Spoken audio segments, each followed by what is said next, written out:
الحمد لله رب العالمين الرحمن الرحيم مالك يوم الدين إياك نعبد وإياك نستعين اهدنا الصراط المستقيم صراط الذين أنعمت عليهم غير المغضوب عليهم ولا الضالين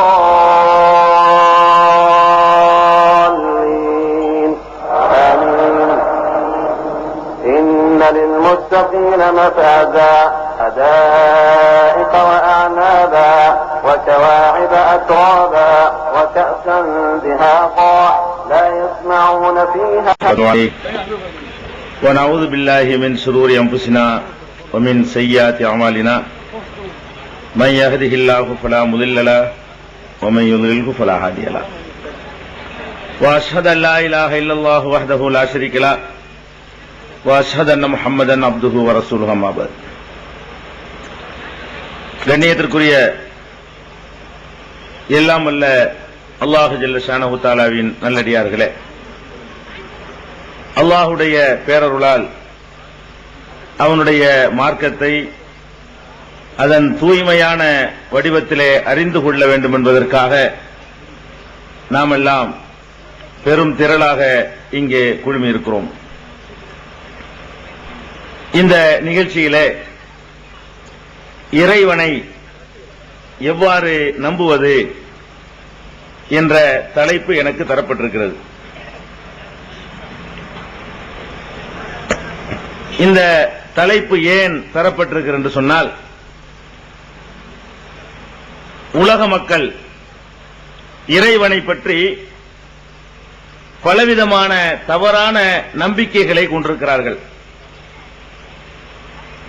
பரம்பரை முஸ்லிம்களும் கூட இறைவனை பற்றி சரியான முறையிலே புரிந்து கொண்டவர்களாக இல்லை என்ற காரணத்தினால் ஒரு இஸ்லாமியன் இறைவனை எப்படி நம்ப வேண்டும் என்பதை திருக்குர்ஆன் சான்றுகளின் அடிப்படையிலும் நபிகள் நாயகம் ஸல்லல்லாஹு அலைஹி வஸல்லம் அவர்களுடைய வழிகாட்டுதலின் அடிப்படையிலும் புரிந்து கொள்ள வேண்டும் என்பதற்காகத்தான் இந்த தலைப்பு தரப்பட்டிருக்கிறது.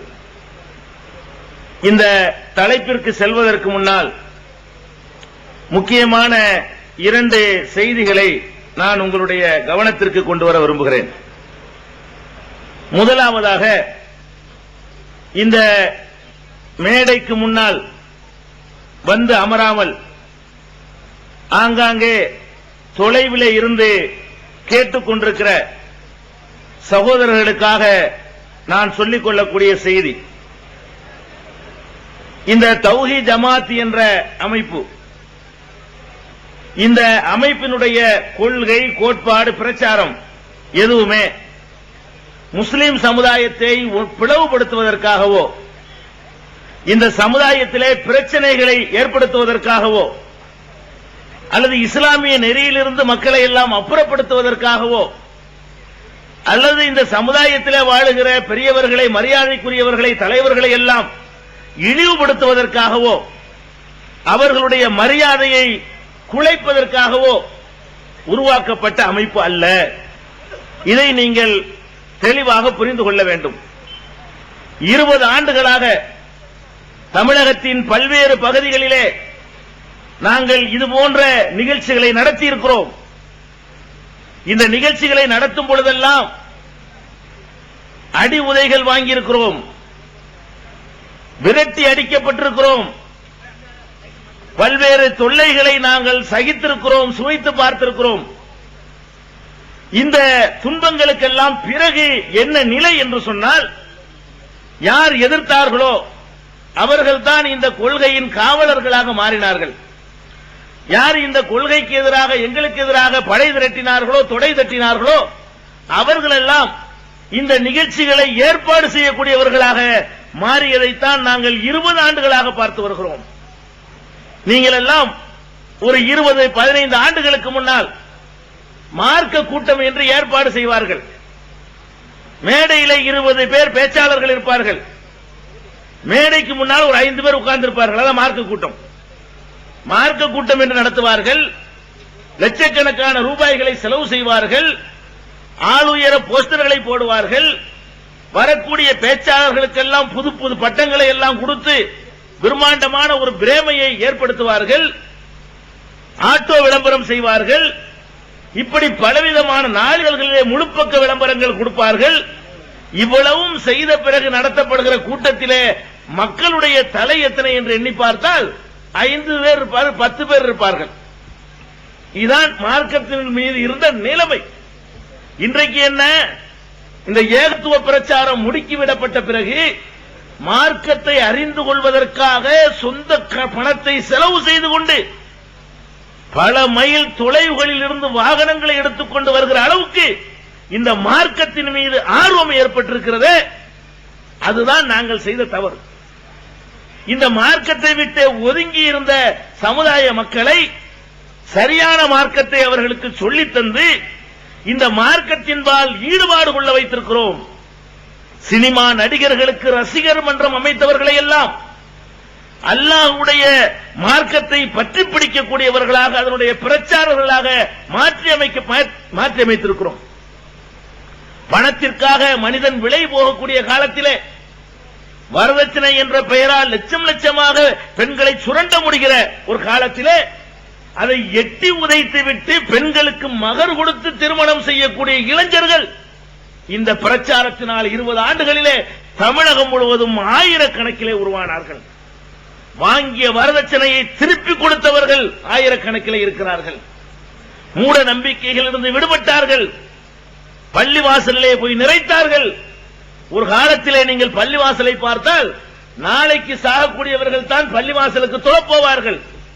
நாங்கள் எல்லாம் சிறுவர்களாக இருக்கும் பொழுது பார்த்த காட்சிகள் அதுதான். பள்ளிவாசலுக்கு யார் போவார் என்று சொன்னால் ஒரு 75-80 வயசு கிழவர்கள் தான் பள்ளிவாசலுக்கு போவார்கள். இன்றைக்கு என்ன நிலைமை? 15 வயது இளைஞன், 15 வயது டீனேஜுடைய வாலிபன் எல்லாம் கூட இன்றைக்கு பள்ளிவாசலுக்கு சென்று 5 நேரம் தொழக்கூடிய காட்சியை பார்க்கிறோம். இளைஞர்கள் பல்வேறு கவர்ச்சிகளிலே மயங்கக்கூடியவர்களாக இருந்தும் கூட அவர்களை அல்லாஹ்வுடைய வேதத்தில் மயங்க வைத்தது இந்த ஜமாத். அல்லாஹ்வுடைய தூதருடைய போதனைக்கு மயங்க வைத்த ஒரு ஜமாத் தான் இந்த தௌஹீத் ஜமாத் என்பதை நீங்கள் புரிந்து கொள்ள வேண்டும். நாங்கள் அப்படி என்ன சொல்லுகிறோம்? இஸ்லாத்தை அல்லாஹ் இல்லை என்று சொல்கிறோமா? நபிகள் நாயகத்தை ஏசுகிறோமா? அல்லது இஸ்லாத்திலே உள்ள ஆதாரப்பூர்வமான சட்டதிட்டங்களை, கொள்கைகளை, கோட்பாடுகளை மறுக்கிறோமா? இல்லை. நாங்கள் என்ன அப்படி சொல்லுகிறோம்? திருமறை குர்ஆனில் அல்லாஹ் என்ன சொல்கிறானோ அதை மாத்திரம் உங்களுடைய வாழ்க்கையில கடைபிடியுங்கள். நபிகள் நாயகம் ஸல்லல்லாஹு அலைஹி வஸல்லம் அவர்கள் எதை உங்களுக்கு போதித்தார்களோ, வழிகாட்டினார்களோ அதை மாத்திரம் உங்களுடைய வாழ்க்கையிலே கடைபிடியுங்கள். இந்த ரெண்டை தான் சொல்லுகிறோம். உங்கள் அப்பன் பாட்டன் சொன்னதை எல்லாம் மார்க்கம் என்று செய்யாதீர்கள். உங்களுடைய ஊர் வழக்கத்தை எல்லாம் மார்க்கம் என்று திணிக்காதீர்கள். உங்களுடைய அறியாமையால் கற்பனையால் உருவாக்கப்பட்ட சடங்கு சம்பிரதாயங்களை எல்லாம் இஸ்லாமிய முத்திரை குத்தி மார்க்கத்தை கெடுக்காதீர்கள். இதைத்தான் நாங்கள் சொல்கிறோம். நாங்கள் எதை மறுக்கிறோம்? நபிகள் நாயகம் ஸல்லல்லாஹு அலைஹி வஸல்லம் அவர்கள் வழியாக அல்லாஹ் ஒரு மார்க்கத்தை தந்திருக்கும் பொழுது அந்த மார்க்கத்திற்கு எதிராக நீங்களாகவே சில காரியங்களை கற்பனை செய்து கொண்டீர்கள். அதற்கு திருமறை குர்ஆனில் எந்த சான்றும் இல்லை. நபிகள் நாயகம் ஸல்லல்லாஹு அலைஹி வஸல்லம் அவர்களுடைய வழிகாட்டுதலில் அதற்கு எந்த முன்மாதிரியும் இல்லை. சொல்ல போனால் தடை இருக்கிறது. இப்படிப்பட்ட காரியங்களை எல்லாம் மார்க்கம் என்று செய்கிறீர்களே, அதைத்தான் நாங்கள் மறுக்கிறோம். எனக்கு முன்னால் பேசிய சகோதரர் சைஃபுல்லா அவர்கள் சொன்னார்கள், மீலாது விழா கொண்டாடுகிறீர்கள், இது நபிகள் நாயகம் சொல்லாதது. மௌலித் ஓதுகிறீர்கள், இது நபிகள் நாயகம் சொல்லாதது. கத்தம் ஓதுகிறீர்கள், பாத்தியா ஓதுகிறீர்கள், சமாதிகளை வழிபடுகிறீர்கள், சந்தனக்கூடு எடுக்கிறீர்கள், விழாக்கள் நடத்துகிறீர்கள், ஆடம்பரங்கள் செய்கிறீர்கள், வரதட்சணை வாங்குகிறீர்கள், தாயத்தை எழுதுகிறீர்கள், தட்டிலை எழுதி ஏமாற்றுகிறீர்கள், மூளை முடிச்சு போட்டு மக்களை பணம் பறிக்கிறீர்கள். இதெல்லாம் மார்க்கத்தில் இல்லாதது, அல்லாஹ் சொல்லாதது, நபிகள் நாயகம் ஸல்லல்லாஹு அலைஹி வஸல்லம் அவர்கள் நமக்கு காட்டாதது, தடுத்தது. இதை தானங்க சொல்றோம். இதுல வெறுக்கிறதுக்கு என்னங்க இருக்கிறது? இதுல கோபப்படுவதற்கு என்ன இருக்கிறது? இதுல பகைத்துக் கொள்வதற்கு என்ன இருக்கிறது? சரி, இதெல்லாம் ஏன் சொல்றோம்? சரி, இதெல்லாம் சொல்லுகிறோம். மௌலிது இல்ல, என்ன லாபம் எங்களுக்கு? இருக்குன்னு சொன்னா எங்களுக்கு லாபம், நாங்களும் ஓதுவோம். மௌலிது இருக்குது என்று சொன்னால் நாங்களும் ஓதுவோம், நாங்களும் 100 ரூபாய் 200 ரூபாய் உங்கள்கிட்ட பீஸ் அடிப்போம், நாங்களும் சம்பாதிப்போம். தாயத்து இருக்குன்னு சொன்னா அதை விட சூப்பர் தாயத்தில் நாங்க போடுவோம். நீங்க போல டெக்னாலஜி எல்லாம் தாண்டி அட்வான்ஸா கம்ப்யூட்டர் தாயத்து போடுவோம். அப்ப தாயத்து இருக்கிறது என்று சொன்னால் அதை நாங்கள் சிறப்பாக செய்து எங்களுக்கு சம்பாதிக்க முடியுமே? எங்களுக்கு சம்பாதிக்க நாங்களும் ஓதி படித்தவர்கள் தானே. நீங்கள் செய்கிற அதே டெக்னாலஜி நாங்களும் செய்வோமே, அட்வான்ஸா பயன்படுத்துவோமே. அப்ப அந்த தாயத்து இல்ல, தகடு இல்ல, நூலு முடிகிறது இல்ல, ஏமாத்துறது இல்ல, மாயம் இல்ல, மந்திரம் இல்ல, பேய் இல்ல, பிசாசி இல்ல, வில்லி இல்ல, சூனியம் இல்லை என்றெல்லாம் நாங்கள் சொல்கிறோமே. இதையெல்லாம் மறுத்தா எங்களுக்கு என்ன கிடைக்கும்? அடி கிடைக்கும், உத கிடைச்சிருக்குது, ஊர் நீக்கம் கிடைச்சிருக்கிறது, சமுதாயத்தில் இழிவு கிடைச்சிருக்கிறது. இது மாதிரி மேடையில் கற்கள் வீசி இருக்கிறீர்கள், அதை சந்திச்சிருக்கிறோம். செருப்புகளை வீசினீர்கள், சந்திச்சிருக்கிறோம். மேடையில் ஏறி வந்து அறிவாளை எடுத்து வெட்டினீர்கள், சந்தித்திருக்கிறோம். பின்வாங்கி ஓடல. இதெல்லாம் எதுக்கு சொல்றோம்? இதையெல்லாம் ஏன் சொல்கிறோம் என்று சொன்னால், இந்த சமுதாயத்திலே பிறவியாக முஸ்லிமிலே பிறந்து விட்டீர்களே, நீங்கள் மறுமையிலே அல்லாஹ் முன்னிலையிலே நிறுத்தப்படும் பொழுது நரகத்தின் கொல்லிக்கட்டைகளாக மாறக்கூடாது என்ற அக்கறையில் சொல்கிறோம்.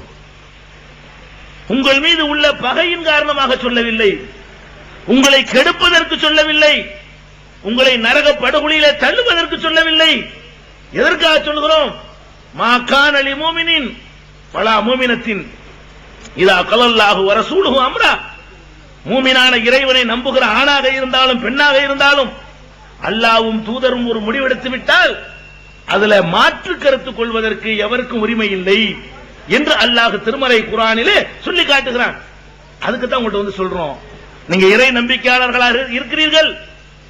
அல்லாஹ் ஒரு முடிவை எடுக்கிறான், அல்லாஹ்வுடைய ரசூல் ஒரு முடிவை எடுக்கிறார்கள். நீங்கள் மாற்றமான முடிவை எடுத்து நரகத்திற்கு போய்விடாதீர்கள். வேறு என்னங்க லாபம்? அல்ல மற்ற பேச்சாளர்கள், நிகழ்ச்சி நடத்துபவர்கள் கூட்டம் போடுவாங்களே, அது மாதிரி உங்கள்ட்ட ஃபீஸ் கேட்கிறோமா? இந்த மார்க்கத்தை சொல்வதற்காக 20 ஆண்டுகளிலே ஊர் ஊராக போய் சொல்லிக் கொண்டிருக்கிறோம்.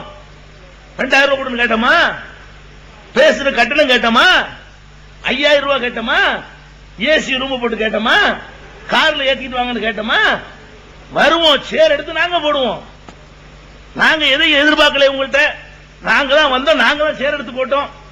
அந்த மாதிரி நடக்கக்கூடியவர்கள் நாங்கள்.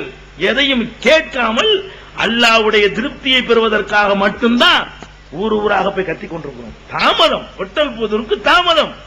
நீங்கள் நினைக்கலாம், இப்படி எதிர்த்து விட்டால், அப்படியே பயங்கரமான வெறுப்பை காட்டிவிட்டால், சமுதாயத்திலிருந்து ஒதுக்கி தள்ளிவிட்டால், புறக்கணித்து விட்டால் அதோடு எல்லாம் முடிந்துவிடும் என்று நீங்கள் நினைப்பீர்கள். நிச்சயமாக குறித்துக் கொள்ளுங்கள், நாளைக்கு நீங்கள் இங்கேதான் வந்து இருக்க போகிறீர்கள். இன்ஷா அல்லாஹ் இங்கேதான் இருப்பீர்கள். நாகூருக்கு மேலையா? பொட்டல் புதுர் என்பது நாகூருக்கு மிஞ்சின ஒரு கேந்திரமா?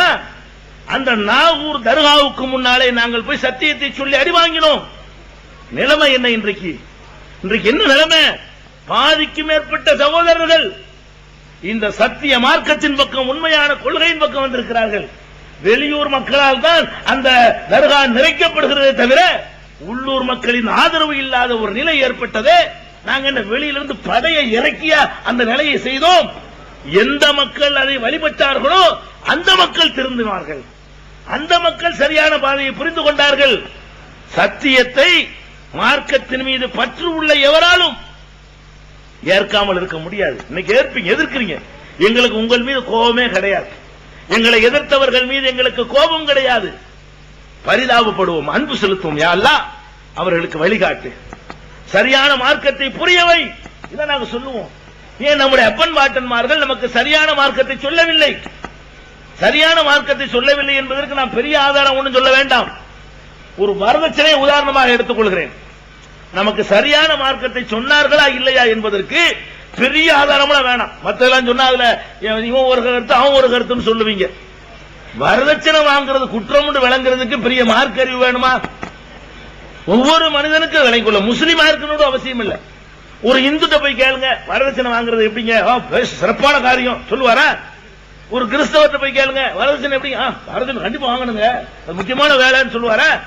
வரதட்சணை தப்பு என்பது ஒரு முஸ்லீமுக்கு தெரிகிறது, இந்துவுக்கு தெரிகிறது, கிறிஸ்தவருக்கு தெரிகிறது, நாத்திகருக்கு தெரிகிறது, பௌத்தருக்கு தெரிகிறது, சீக்கியருக்கு தெரிகிறது, மனுஷனா பிறந்த எல்லாருக்கும் தெரிகிறது. நம்ம அப்பம்பாட்டனுக்கு தெரியவில்லையே. நம்மளை எப்படி வழிகெடுத்துட்டு போனாங்க? வரதட்சணை கொடுக்கிற நிகழ்ச்சிய யார் நடத்தினா? வரதட்சணை கொடுக்கிற நிகழ்ச்சிய அதுக்குன்னு ஒரு பங்கன் முஸ்லிம் ஊர்கள் நடக்கிறது. வரதட்சணை வாங்கி கொடுக்கிறதுக்குன்னு ஒரு பங்கன். காவல்துறை அதிகாரிகள் குறித்துக் கொள்ளுங்கள், வரதட்சணை வாங்குவது இந்தியாவுடைய அரசியல் சட்டப்படி குற்றம். அந்த குற்ற செயலை நடத்துவதற்கு ஒரு நிகழ்ச்சி இந்த சமுதாயத்தின் பல ஊர்களில் ஒழித்து விட்டோம். சில ஊர்களில் இன்னமும் இது இருக்கிறது, உயிரோடு இருந்து கொண்டிருக்கிறது. அந்த நிகழ்ச்சியிலே ஊருடைய பிரமுகர்கள் எல்லாம் வந்து குழுமுவார்கள். பெண் வீட்டுக்காரன் வந்து குழுமுவான், மாப்பிள்ளை வீட்டுக்காரன் குழுமுவான், பள்ளி வாசலிலே மதகுருவாக இருக்கிறாரு அவரும் வந்து உட்காருவாரு. என்ன நடக்கும்? பெண் வீட்டார்கிட்ட வாங்குற அந்த வரதட்சணைய பெண் வீட்டாரிடம் இருந்து ஜமாத்துடைய தலைவர் வாங்குவார், தன்னுடைய திருக்கரத்தால் வாங்குவார். வாங்கி எல்லா உறுப்பினர்களும் அந்த தட்டை தொடுவார்கள். அந்த பணம் வைக்கப்பட்டிருக்குமே, பெண் வீட்டு ரத்தத்தை உறிஞ்சி அந்த கொள்ளை அடித்த பணம் இருக்கிறத அதை வாங்கி கொடுக்கிறதுக்கு எல்லாரும் ரெண்டு கையை வச்சு தொட்டு தொட்டு தொட்டு தொட்டு எங்க கொடுப்பாங்க? மாப்பிள்ளை வீட்டுக்காரர்ல கொடுப்பாங்க. அப்படி கொடுக்கிற நேரத்தில் ஒரு அல்பாத்திஹாம்பார் அஜர்த்து. சமுதாயத்தை என்ன பாடுபடுத்தீங்க, என்ன செஞ்சு வச்சிருந்தீங்க? வேற விஷயத்தெல்லாம் விட்டு தள்ளுங்க. நம்முடைய முன்னோர்கள் நம்ம எப்படி சென்று எப்படி நடத்தினார்கள்? வரதட்சணை வாங்க என்ன நியாயம்? மற்ற விஷயத்தெல்லாம் விடுங்க, வரதட்சணை ஒழிப்பு கூட்டம். நான் இறைவனை எப்படி நம்புறதுக்கு வரத்தான் போறேன். அதுக்கு முன்னாடி மார்க்கத்தை நமக்கு சரியா சொல்லல என்பதற்கு இந்த வரதட்சணையே ஒரு ஆதாரமாக நான் உங்களுக்கு முன்னாடி வைக்கிறேன். இந்த வரதட்சணை என்பதனால என்ன பாதிப்பு வருதுன்னு கண்ணுக்கு முன்னாடி பார்க்கிறோம். வரதட்சணை வாங்குகிற காரணத்தினால் 40 வயசு வரைக்கும் திருமணம் ஆகாத முதிர் கன்னிகள் இந்த சமுதாயத்திலே கண்ணீர் விட்டுக் கொண்டிருக்கிறார்களா இல்லையா? வரதட்சணை என்ற கொடுமையின் காரணமாக மனநோய்க்கு ஆளான பெண்கள் இந்த சமுதாயத்திலே மலிந்திருக்கிறார்களா இல்லையா? வரதட்சணை கொடுமையின் காரணமாக திருமண வாழ்வு கிடைக்காமல் தப்பான நடத்தைக்கு போன பெண்கள் இந்த சமுதாயத்தில் இருக்கிறார்களா இல்லையா? வரதட்சணை கொடுக்க வேண்டும் என்று பயந்து கருவிலே வளருகிற பெண் குழந்தைகளை ஸ்கேன் போட்டு பார்த்து உள்ளேயே கலைக்கக்கூடியவர்கள் இந்த சமுதாயத்தில் இருக்கிறார்களா இல்லையா? ஏன் இந்த நிலைமை? யார் இதை உண்டாக்குனது? சிந்திச்சு பார்க்கணும். இவ்வளவு பெரிய கொடுமை கண்ணுக்கு முன்னாடி நடக்குது. என் பக்கத்து வீட்டுல ஒரு 40 வயசுக்காரி உட்கார்ந்து இருக்கா, ஏத்த வீட்டுல 35 வயசுக்காரி உட்கார்ந்து இருக்கா. அதை பார்த்துட்டு போய் 4 பாத்தியா சொன்னால், நான் அந்த வரதட்சணை வாங்கி கொடுத்தால் எனக்கு என்ன மார்க்கம் சொல்லித் தரப்பட்டிருக்கிறது? இஸ்லாம் என்ற பெயர்ல எனக்கு சொல்லித் தரப்பட்ட அறிவுரை என்ன? சிந்தித்து பார்க்க வேண்டும். அப்ப எவ்வளவு பெரிய கொடுமை நடக்கிறது. வரதட்சணை வாங்குவதற்கு ஏதாவது முகாந்திரம் இருக்கா? நியாயம் இருக்கிறதா? அப்படியா சிந்தித்து பார்த்தீர்களா? திருமணத்தின் பெயரால் நீங்கள் வரதட்சணை வாங்குறீங்க. வரதட்சணை வாங்க என்ன நியாயம்? ஒரு ஆணும் பெண்ணும் சந்தோஷமாக இருக்க போகிறார்கள் சிறிது நேரம். இந்த சிறிது நேர சந்தோஷத்திற்காகத்தான் அந்த திருமணத்தை நம்ம நடத்தி வைக்கிறோம். 2 பேரும் சந்தோஷமாக இருப்பதற்காக வேண்டி ஆண் செய்கிற தியாகம் என்ன, ஒரு பெண் செய்கிற தியாகம் என்ன? ஆண் ஒரு தியாகமும் செய்யவில்லை. ஒரு பெண் என்ன தியாகம் செய்கிறாள்?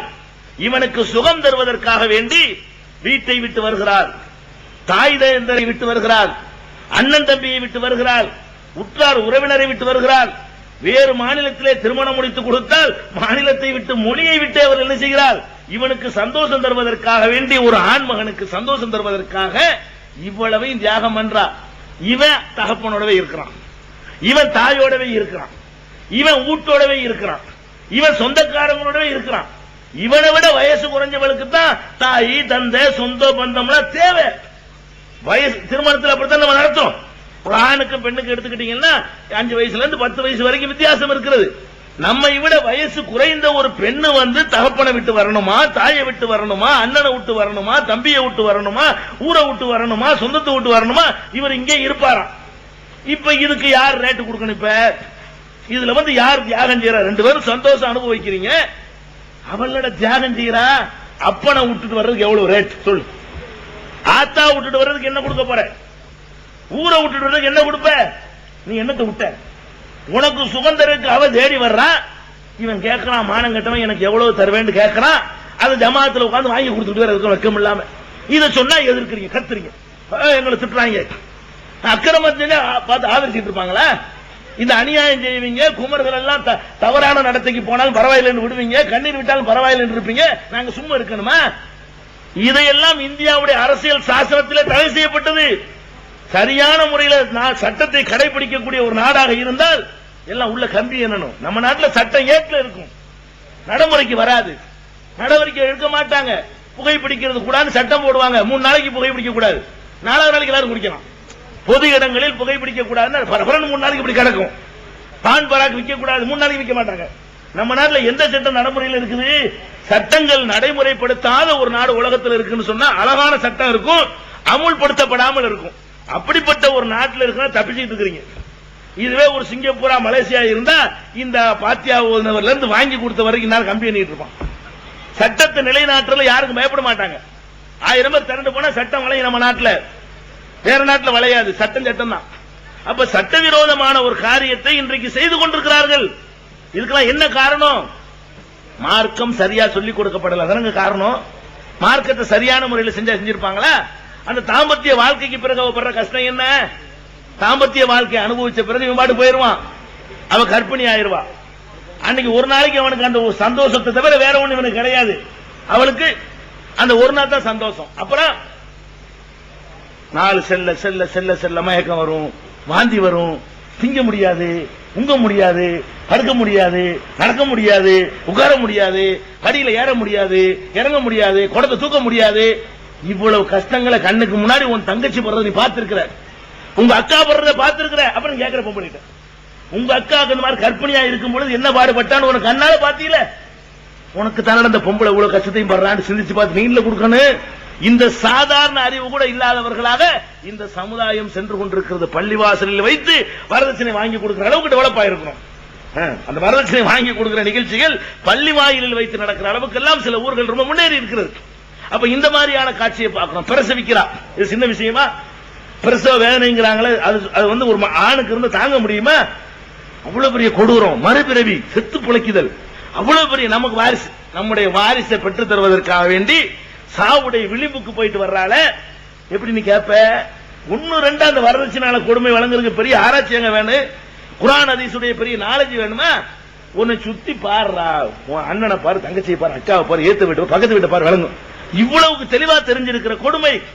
நீங்க கேட்கிற வரதட்சணையின் காரணத்தினால நோட் புக் தூக்கிட்டு உங்க மாமனார், வருங்கால மாமனார் அலைகிறான், உங்களுக்கு பிச்சை எடுக்கிறான். பிச்சை எடுத்தாலும் தாண்டு கேட்கறீங்க, மானம் கெட்டு போய். நீங்க வரதட்சணை கேட்டுருவீங்க, அவனுக்கு கொடுக்க இயலாது, சரின்றான். எப்படி நான் 1 லட்சம் ரூபாய் கொடுக்கறது? ஜமாத்துல கடிதம் வாங்கிட்டு ஊர் பள்ளியாசலுக்கு போயிருவான். பொட்டல்புதூர்ல உள்ள திருநெல்வேலிக்கு போவான், திருநெல்வேலிக்கு உள்ள பொட்டல்புதூர் வருவான். சொந்த ஊர்ல கௌரவம் பார்ப்பான், பிச்சை எடுக்க மாட்டான். பொட்டல்புதூர்ல இருந்து வருவார், அங்க இருந்து, ஐயா பொட்டல்புதூர் 5 குமராளி வந்திருக்கிறேன், ஜும்மா தொழுது அறிவிப்பு வரும். ஏன்னா இப்படி பிச்சை எடுக்கிறானே, அப்படி பிச்சை எடுக்க வச்சு அந்த காசை வாங்குற வெக்கமா இல்ல உனக்கு? உன் மாமனார பிச்சை எடுக்க வைக்கிறிய. எத்தனை பேர் இந்த குமர்களை கரையேற்ற முடியாமல் தற்கொலை செய்து கொண்டிருக்கா தெரியுமா? குமர்களை கரையேற்ற முடியாமல் தற்கொலை செய்து கொண்டவர்கள் எத்தனை பேரு?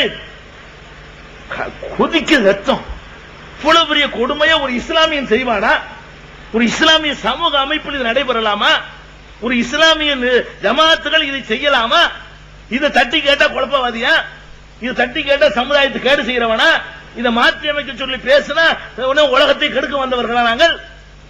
இது வெறும் பேச்சு பேசிட்டு போகலையே, நாங்கள் நடைமுறைப்படுத்திக் கொண்டு வருகிறோம். 10,000க்கும் மேற்பட்ட திருமணங்களை 20 வருட காலத்தில் நடத்தியிருக்கிறோம். 10,000க்கும் வரதட்சணையில ஊறி போன இந்த சமுதாயத்தில் 10,000க்கும் மேற்பட்ட வரதட்சணை இல்லா திருமணங்களை, மகர் கொடுத்து செய்கிற திருமணங்களை நடத்தியிருக்கிறோம். 100க்கும் மேற்பட்டவர்கள் வாங்கிய வரதட்சணையை திருப்பி கொடுக்கிற நிகழ்ச்சியை நடத்தி காட்டியிருக்கிறோம். அப்ப நடைமுறைப்படுத்தக்கூடிய ஒரு ஜமாத்தாகத்தான் தௌஹீத் ஜமாத் இருக்கிற. நான் எதுக்கு இந்த பாயிண்ட் சொல்கிறேன் என்று சொன்னால், வரதட்சணை என்ற ஒரு சின்ன விஷயத்தை கூட, இவ்வளவு பெரிய கொடுமையை என்று எல்லாரும் விளங்கி இருக்கிற விஷயத்தை கூட நம்ம அப்பம் பாட்டை நமக்கு சொல்லி தரல என்று சொன்னா, அதை வாங்குறது ஒரு சமூக கடமை ஆக்கி வச்சுட்டு போயிருக்கான்னு சொன்னா, அதை வாங்குறதுக்கு அஜர்த்துமார்கள் அல்பாத்தியா ஓதுற அளவுக்கு அவர்கள் தயாரா இருக்கிறார்கள் என்று சொன்னால், அப்ப மற்ற விஷயத்தெல்லாம் எப்படி கரெக்டா சொல்லியிருப்பான்? இது மாதிரி தான் எல்லாத்தையும் ஏமாத்திருப்போம், வழங்க முடியாது. பெரிய ஆராய்ச்சி வருமா இதுக்கு? இந்த மற்ற விஷயங்களை நாங்கள் விமர்சனம் பண்றோமே, அதுவும் இப்படித்தான். வரதட்சணை வாங்குறதே உன்னை நியாயப்படுத்தி ஊரையெல்லாம் சேர்த்தல பங்காளி ஆக்கிவிட்டானே, மற்ற விஷயங்கள் நம்ம எப்படி கொண்டு போயிருப்பான்? முன்னோர்கள் பெரியார்கள் பேசுனீங்க, மறுமை நாள் இருக்கிறது. அல்லாஹ் கண்டிக்கிறான். என்ன கண்டிக்கிறான்? யௌம துகல்லபு வுஜூஹுஹும் பின்னார், நரகத்திலே போட்டு அவர்களுடைய முகங்கள் புரட்டப்படும். அல்லாஹ் சொல்றான், சில ஆட்களை போட்டு நரகத்தில் முகத்தை போட்டு எல்லாம் பிரட்டுவான். புரட்டும் பொழுது சொல்வார்கள், யாழைத்தனா அத்தான அல்லாஹ் வ அத்தான ரசூலா, நாங்கள் அல்லாஹ் சொல்வதை கேட்காம போயிட்டோமே, ரசூல் சொன்னதை தூதர் சொன்னதை கேட்காமல் போய்விட்டோமே, இன்னா அத்தானா சாதத்தனா வ குபரானா ஃபஅலல்லுன சபீலா, எங்களுடைய தலைவர்கள் பெரியார்களுக்கு கட்டுப்பட்டோம், வழிகெடுத்து நாசமாக்கி விட்டார்களே என்று நரகில் போடப்பட்டவர்கள் புலம்புவார்கள். அப்படி நீங்கள் புலம்ப கூடாது என்பதற்கு கத்திக் கொண்டிருக்கிறோம். உங்கள்கிட்ட எந்த கூலியை வாங்குவதற்கு கத்தவில்லை, உங்களிடத்தில் லாபம் பெறுவதற்கு நாங்கள் கத்தவில்லை. நாளைக்கு நரகத்தில் அல்லாஹ் போட்டு புரட்டும் பொழுது என்ன சொல்வாங்களா? அல்லாஹ் சொன்னதை கேட்கலையே, ரசூல் சொன்னதை கேட்கலையே, பெரியார் சொன்னாரு, அஜர்த்து சொன்னாரு, மௌலானா சொன்னாரு, சேக்கு சொன்னாரு என்று கேட்டு நாசமா போயிட்டோமே என்று நரகில் போடப்பட்டவர்கள் புலம்புவார்கள். நல்லா சொல்றானே, அந்த நிலைமைக்கு நாம் ஆளாகிவிடக் கூடாது என்பதற்காகத்தான் இந்த முயற்சிகளை நாங்கள் மேற்கொண்டிருக்கிறோம். அதனால ஒரு அடிப்படை நீங்கள் புரிந்து கொள்ள வேண்டும். மார்க்கம் என்ற பெயரால் நாம் ஏமாற்றப்பட்டிருக்கிறோம், முன்னோர்கள் என்ற பெயரால் ஏமாற்றப்பட்டிருக்கிறோம், பெரியார்கள் என்ற பெயரால் ஏமாற்றப்பட்டிருக்கிறோம், மார்க்க அறிஞர்கள் என்ற பெயரால் ஏமாற்றப்பட்டிருக்கிறோம். இந்த மார்க்க அறிஞர்கள் தங்களுடைய சுயநலனுக்காக, லாபத்துக்காக, சம்பாதிப்பதற்காக, பணம் திரட்டுவதற்காக மார்க்கத்தில் இல்லாதவைகள் எல்லாம் உண்டாக்கி நம்மளை ஏமாற்றி விட்டார்கள் என்று நாங்கள் சொல்கிறோம். இதெல்லாம் சொல்லுவது அவங்க மீது சண்டையெல்லாம் கிடையாது, எங்களுக்கு எந்த பகையும் கிடையாது அவர்களோடு. அவர்கள் எங்களுக்கு மாமன் மச்சான்லாம் கிடையாது. இதையெல்லாம் எதிர்ப்பதற்கு காரணம் மார்க்கத்தில் இல்லாத ஒன்றை செஞ்சு அல்லாஹ்வுடைய கோபத்துக்கு ஆளாவுறாங்களே, நரகத்திற்கு உரியவர்களாக மாறிக்கிட்டு இருக்கிறாங்களே, மறுமை நாளில் எப்படி அல்லாஹ் விசாரிப்பான் என்பது கூட தெரியாமல் இந்த சமுதாயம் போய்கொண்டிருக்கிறது. இவர்கள் திருந்துவிட்டால் மற்ற சமுதாயம் எல்லாம் கூட்டம் கூட்டமாக இந்த மார்க்கத்தை நோக்கி வருமே. இன்னைக்கு வரதட்சணை சொல்லிட்டு தானே ஓடி ஒளிகிறாங்க எத்தனையோ சகோதரர்கள், முஸ்லிம் அல்லாத மக்கள். நாங்கள் அதையும் பண்ணிக்கிட்டு இருக்கிறோம். தப்பு தவறாக முஸ்லிம் அல்லாத மக்களை எல்லாம் உசுப்பி விடுகிறார்கள் எங்களுக்கு எதிராக. 20 வருடமாக எங்களுடைய எந்த பிரச்சாரத்திலே பிற சமுதாய மக்களுடைய மனம் காயம் படும்படி பேசியிருக்கிறோம் சொல்ல முடியுமா? ஒரு வழக்கு எங்கள் மீது உண்டுமா? சொல்லுங்க பார்ப்போம். பிற சமுதாய மக்களை, பிற மதத்தினுடைய வழிபாட்டு முறைகளை விமர்சித்தார்கள், கேலி செய்தார்கள், புண்படுத்தினார்கள் சொல்ல முடியுமா? நல்லிணக்கம் ஏற்படுத்தியிருக்கிறோம். பிற சமுதாய மக்களோடு நல்லபடியாக பழகுங்கள் என்று சொல்லியிருக்கிறோம். அவர்களுக்கு செய்ய வேண்டிய அந்த உதவிகளை செய்யுங்கள் என்று சொல்லிக் கொண்டு வருகிறோம். முஸ்லிம் அல்லாத மக்களை அழைத்து வைத்து நீங்கள் எங்களை என்ன வேண்டுமானாலும் குற்றம் சுமத்துங்கள், தப்பு இருந்தால் திருத்திக் கொள்கிறோம் என்று சொல்லி அப்படி ஒரு நிகழ்ச்சியை தமிழகம் முழு நடத்தி கொண்டு வருகிறோமே தவிர பிற சமுதாய மக்களுக்கு கூட நாங்கள் எதிரானவர்கள் இல்லை. நல்லிணக்கம் ஏற்படுத்துவதற்காக நாங்கள் பாடுபட்டுக் கொண்டிருக்கிறோம். அதனால இந்த விஷயங்களை நீங்கள் கவனத்தில் வைத்துக் கொள்ள வேண்டும். நாங்கள் தப்பான விஷயத்தை சொல்லல. இதான் 2 விஷயங்கள் நான் சொல்ல விரும்பிய 2 விஷயங்கள். இதை சொல்லிவிட்டு அடுத்து பாருங்க, சொன்னவன வந்துருச்சு சீட்டு. இந்த மேடையிலேயே வரதட்சணை வாங்க மாட்டோம் என்று உறுதிமொழி எடுக்கிறோம் என்று சொல்லி இதே பொட்டல் புதூரை சேர்ந்தவர்கள் உங்க ஜமாத் கட்டுப்பாடுகளால் செய்ய முடியாத காரியத்தை சத்திய மார்க்கத்தை சொல்வதன் மூலமாக இவ்வளவு பேருமே வாங்க மாட்டார்கள். இங்க வந்திருக்கிற எங்கள் சகோதரர்கள் யாரும் தங்கள் திருமணத்திற்கு வாங்க மாட்டார்கள், தங்களுடைய பெண்களுடைய திருமணத்திற்கு கொடுக்க மாட்டார்கள், தங்களுடைய ஆண் பிள்ளைகளுடைய திருமணத்தின் போது வரதட்சணை வாங்க மாட்டார்கள். நாங்கள் இன்னைக்கு கத்திக்கிட்டு இருக்கிறோம் கேட்டா 20 ஆண்டுகளுக்கு முன்னாடியே நாங்கள் வாங்காதவர்கள். வரதட்சணைய வாங்கிட்டு வந்து இங்க கத்தல. 20 ஆண்டுகளாக இந்த வரதட்சணை பேய்க்கு எதிராக போராடி கொண்டிருக்கிறோம். வாங்காதவர்கள் என்ற தகுதியோடு தான் இந்த மேடையில் நிற்கிறோம். உங்கள் பொட்டல் புதூரை சேர்ந்தவர்கள், பொட்டல் புதூர் இருக்கட்டும், பொட்டல் புதூர் இருக்கட்டும், இந்த பேரை சொல்றதுக்கு முன்னாடி மற்றவங்க என்ன பொட்டல் புதூர் இழைச்சார்களா? வாங்க மாட்டோம் சொல்றவங்க மட்டும் கைத்துங்க. வாங்கவும் மாட்டோம் கொடுக்கவும் மாட்டோம் தான், 2 தான். அல்லாஹ் அக்பர். இதான் தப்பா? நாங்க செய்யற தப்பா? வாங்கணும் காசுன்னா பல்லை 100 ரூபாய்க்கு பள்ளி இழிக்கிற உலகத்தில் வாழ்ந்து கொண்டிருக்கிறோம். 1000 ரூபாய் கொடுத்தா யாரையும் விலைக்கு வாங்கலாம். 50,000, 1 லட்சம், 2 லட்சம் என்று தருவதற்கு தயாராக இருந்து கிலோ கணக்கில் நகை போடுவதற்கு தயாராக இருக்கிற சமுதாயத்தில், கார் பங்களாக்கள் செய்து தர வசதி செய்து தயாராக இருக்கிற ஒரு சமுதாயத்தில் வேணாண்டு சொல்லி சபதம் எடுக்கிற ஒரு சமுதாயத்தை உருவாக்குனா நாங்க என்ன பாவிகளா? நாங்க இது வேண்டாதவர்களா? எங்களை வந்து சமுதாயத்துக்கு ஒதுக்கப்பட வேண்டியவர்களா? அல்லாஹ் நாடினால் ஒதுக்கப்பட்டவர்களுடைய கையிலே அல்லாஹ் அதிகாரத்தை தருவான். ஒதுக்கப்பட்டவர்களுடைய கையிலே பொறுப்புகள் வரும். நானும் கூட ஒதுக்கப்பட்டவன் தான். எனது ஊரில் இருந்து ஒதுக்கி வைக்கப்பட்டேன். இன்றைக்கு என்னை ஒதுக்க முடியுமா? எங்க ஊர்ல போய் கேளுங்க, என்னை ஒதுக்க முடியுமான்னு. அப்ப ஒதுக்கினவர்கள் எல்லாம் என்னோடு சேர்ந்து நிற்கிற அளவுக்கு அல்லாஹ் அந்த வெற்றியை தந்திருக்கிறான். என்னுடைய சொந்த ஊரில் கூட நாங்கள் வென்றெடுத்திருக்கோம் எங்கள் மக்களை. அதனால இந்த ஒதுக்குதலுக்கு எல்லாம் நிக்காது. கொஞ்ச நாளைக்கு அந்த ஒதுக்கின முடிவு கொண்டு வந்த மக்களே திருந்துவார்கள் இன்ஷா அல்லாஹ். யார் சபதம் எடுக்கிறீங்க?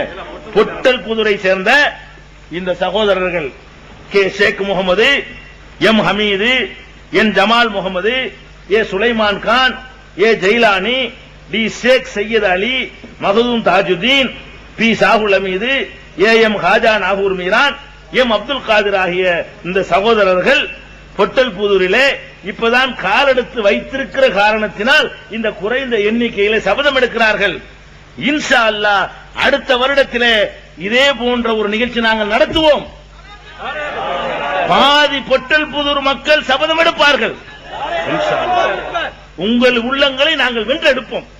என்ன நாங்க சொல்ற சத்தியம் உள்ளதை சொல்லுகிறோம் என்பதை சொல்லிக்கொண்டு நான் தலைப்பிற்கு வருகிறேன். தலைப்பு கொடுக்கப்பட்ட தலைப்பு இறைவனை எப்படி நம்புவது. பாத்துட்டாங்கல்ல, நல்லா பாத்துக்கிறங்க. நாளைக்கு வாங்கினா ஆமா அதுதான் வீடியோல கவர் பண்ணி வச்சிருக்கு. சரி, அல்லாவுக்கும் பயப்படாட்டாலும் வீடியோவுக்கு பயந்தா வாங்காம இருக்கணும்.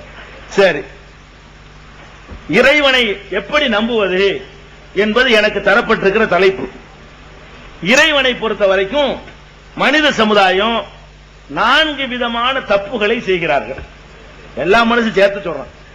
முஸ்லிமும் முஸ்லிம் இல்லாதவர், நாத்திகர், இந்து, கிறிஸ்தவர், யாரா இருந்தாலும் சரி, மனிதர்களை பொறுத்த வரைக்கும் கடவுளை எப்படி நம்புவது, கடவுள் விஷயத்தில் 4 விதமான அடிப்படையில் தான் நம்பிக்கை அமைந்திருக்கிறது. 4 தப்பு. 5வது ஒரு விதமாக நம்பணும். அது இஸ்லாம் சொல்லக்கூடிய நம்பிக்கை. அதையும் சேர்த்த சொன்னா 5 விதமாகத்தான் கடவுளை பொறுத்த வரைக்கும் இந்த நம்பிக்கையை வகைப்படுத்த முடியும்.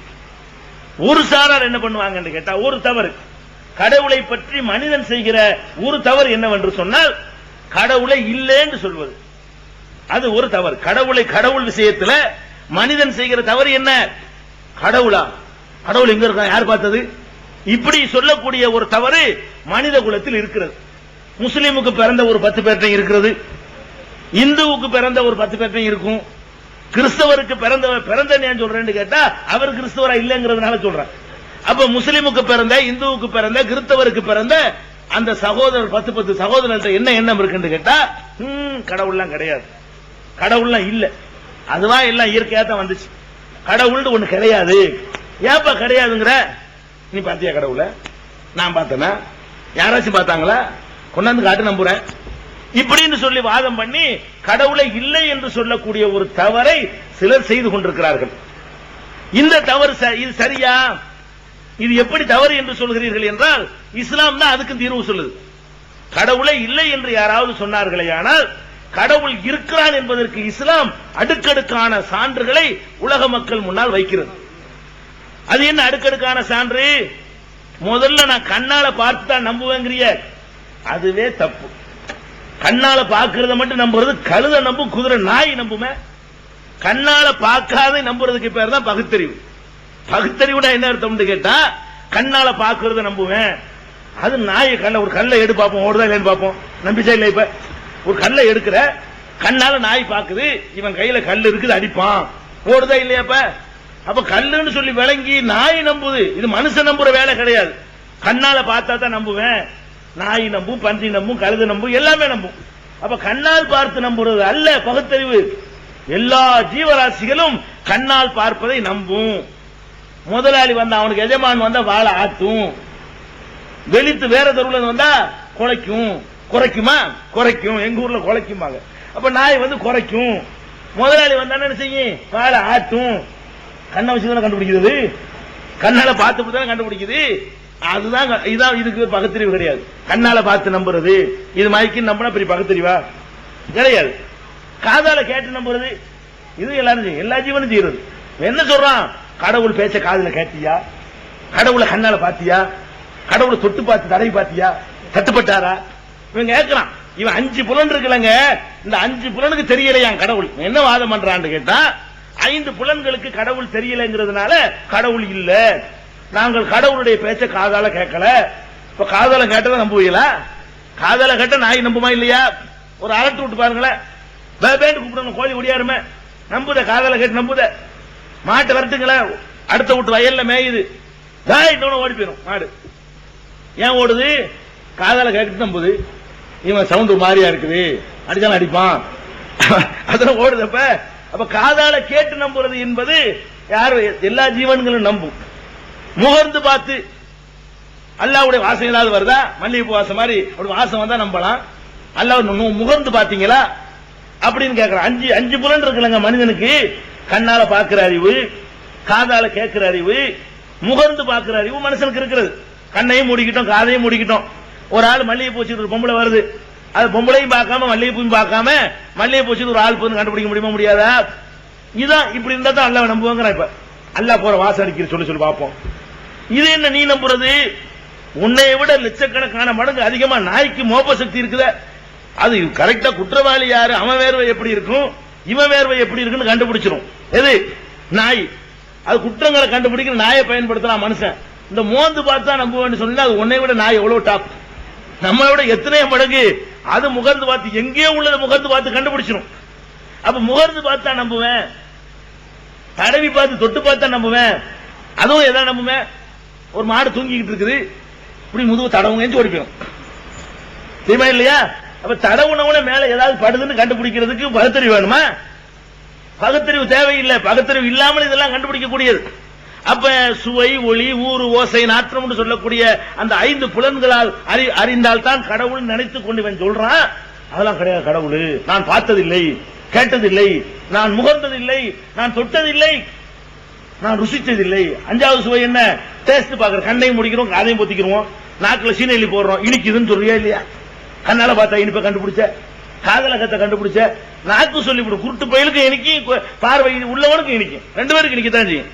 அப்ப அதை கண்டுபிடிக்கிறீங்களா? அதுவும் தான் கண்டுபிடிக்கும். புளிக்கு போய் புள்ள வச்சு பார்த்தீங்கன்னு பார்ப்போம். ஆட்டுக்குட்டிக்கு போய் அதுக்குன்னு சில இலைகள் இருக்கு, அதுதான் திங்கும். பிடிக்காத டேஸ்ட் வச்சா திங்காது. ஏன் பிரியாணி ஆக்கி வச்சு பாருங்க, ஆடு திங்குதாண்டு. ஏன்? அதுக்கு டேஸ்ட் தெரியும். இது நமக்கு பிடிச்ச டேஸ்ட் இல்ல, நமக்கு பிடிக்காத டேஸ்ட் வச்சுக்கிறாங்க. இறைச்சியை சமைச்சு சிக்கன் 60 வச்சு ஒரு ஆட்டு கொடுத்து பாருங்க, சாப்பிடுதாண்டு? சாப்பிடாதீங்க.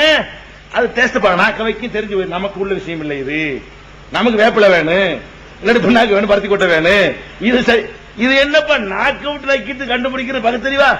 இவன் என்ன செய்யறான்னு கேட்டா, கண்ணுக்கு தெரியல, காது கேட்கணும், நாக்குக்கு தெரியலன்னு இத காரணம் காட்டுறான். இஸ்லாம் என்ன சொல்லுதுன்னு கேட்டா, ஒஃபில் அர்லி ஆயாத்துல் முக்மினீன், இந்த பூமியிலே ஏராளமான சான்றுகள் பரவி கிடக்கின்றன.